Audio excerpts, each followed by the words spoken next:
We're continuing our discussions on planning and building matters. Today we're specifically discussing affordable housing, if there is such a thing. The Planning Minister, you have a definition. Could you start us off with that definition? What is the official definition? Yeah, the official definition that's coming forward as part of the Island Plan amendments is to specify affordable housing for those who are on median, middle salaries in Jersey. At the moment, that would be of the order of £28,000.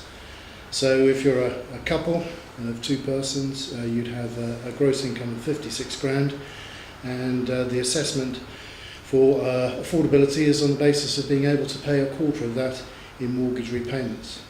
Has anybody, as far as you know, done an assessment of how many people in that economy bracket, earning that sort of money, need housing?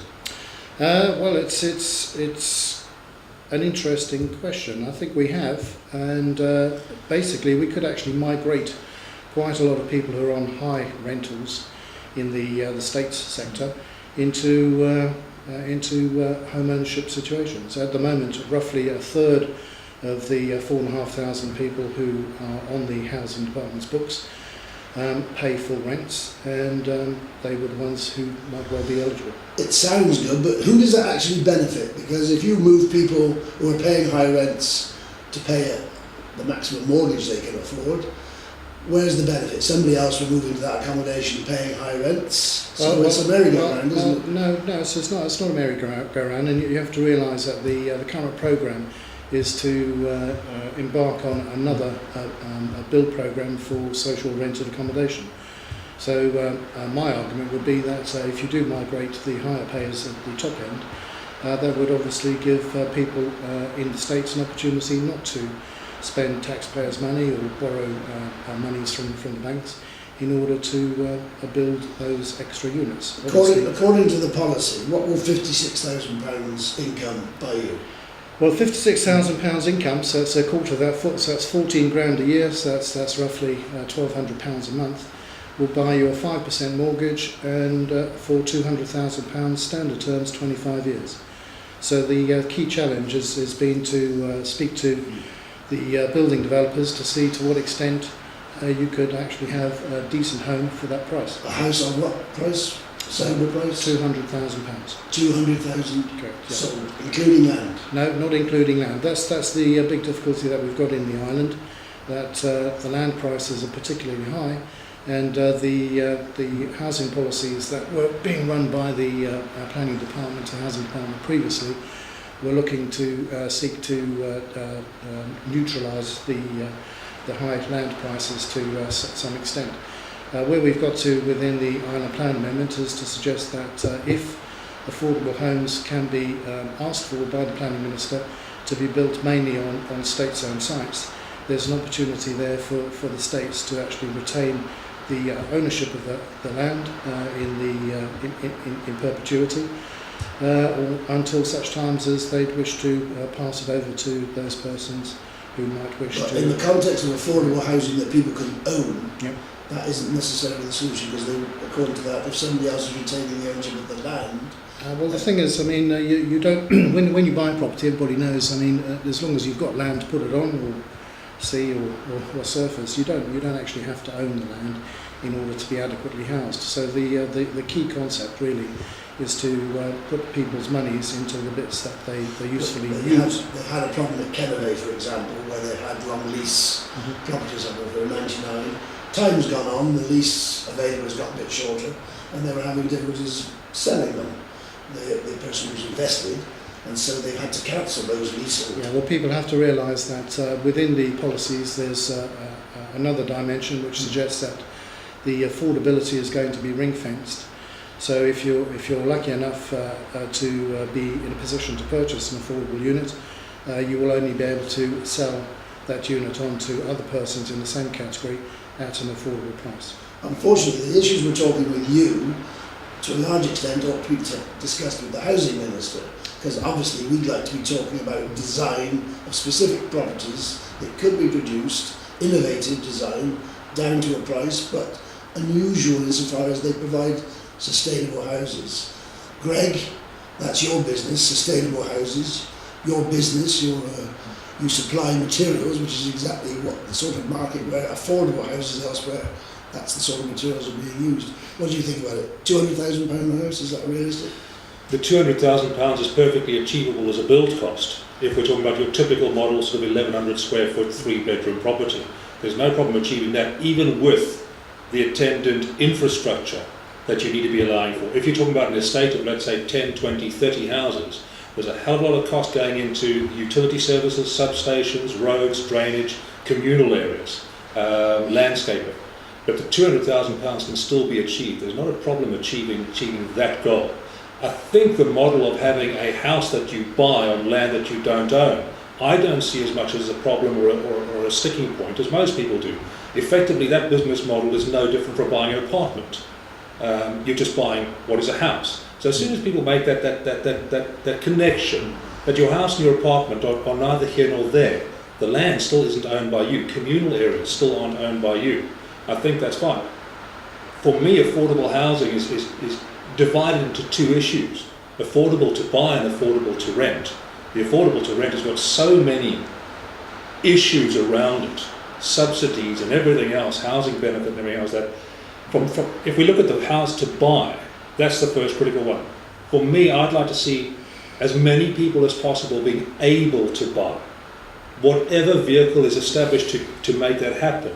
Because the simple reality is, and I'm not being very PC about it, but the simple reality is, if people are renting, they are less home proud as a general rule than if they are owning. If they are renting and they aren't house proud, they aren't establishing a sense of community amongst the people they live with. So the more people we can help to buy, to have that sense of ownership and that sense of pride in their property. I might be being a little bit romantic about the thing, but I think that is a far better way to go. With regards things like the home ownership scheme, where it's half states owned and half, or 60-40, whatever the split is, or whether it's a housing subsidy, or whether it's the land is free but you've got to pay for the house, all of these systems still require some form of state's subsidy. Whether it's over a long term or a short term, whether it's directly per month relative to what you earn, I think a lot of people need to realise that you're still, to a degree, the taxpayer is still subsidising that one way or the other. I want to come back to the actual, if we can get a house which is built and sold at a low price, the effect that might have on the rest of the housing market, but the design of those buildings. There isn't much evidence so far that architects or others are designing this sort of house. They're not here, are they, Derek? Let's go back to when I first came to Jersey in 1970. For £42,500 you could buy a 3-bedroom house in the country with a garage on a state's loan, and all was wonderful. It all worked. Now, fast forward 30 years, you can't do that. The land's not there, so you have to change. And I don't see much change in Jersey. If you're thinking it's going to change, there's nothing wrong, in my opinion. Well-designed apartments in town. It's the European model. You see it everywhere. You see it, and it's egalitarian.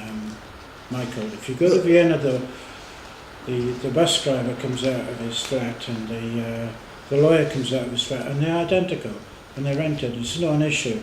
So that leaves more quality time to enjoy your life. The affordable sector, which we're trying to look at, which doesn't exist in Jersey. It's not there now. Something fairly dramatic is going to have to happen for the particular sector. I mean, below that sector, bear in mind we're not addressing those who are jointly earning less than 56,000. This isn't addressing them. The affordable house, which they can buy or rent at a realistic rent, those houses are not around at the moment. So there's a gap. It's not only a supply gap, but it's a design gap. Architects have not produced the goods. They haven't led on this. There's a strategic gap. I sit here, having got a planning permit for JCG 15 years ago. What's happened in those 15 years? I sit here with 3, 4, 5 sites with many hundreds of units on it, and it's the system.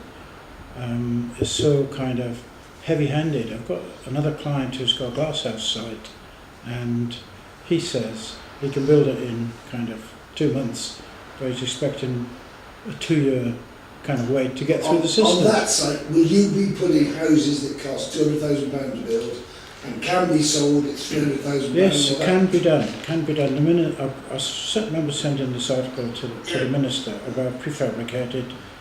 The systems are there and the costs are there, but the economy of scale isn't. Okay, if you do the NMR, but these are big schemes. They produce 4,000 units a year. In Jersey, the sites tend to be smaller, individual, but with good design, still achievable.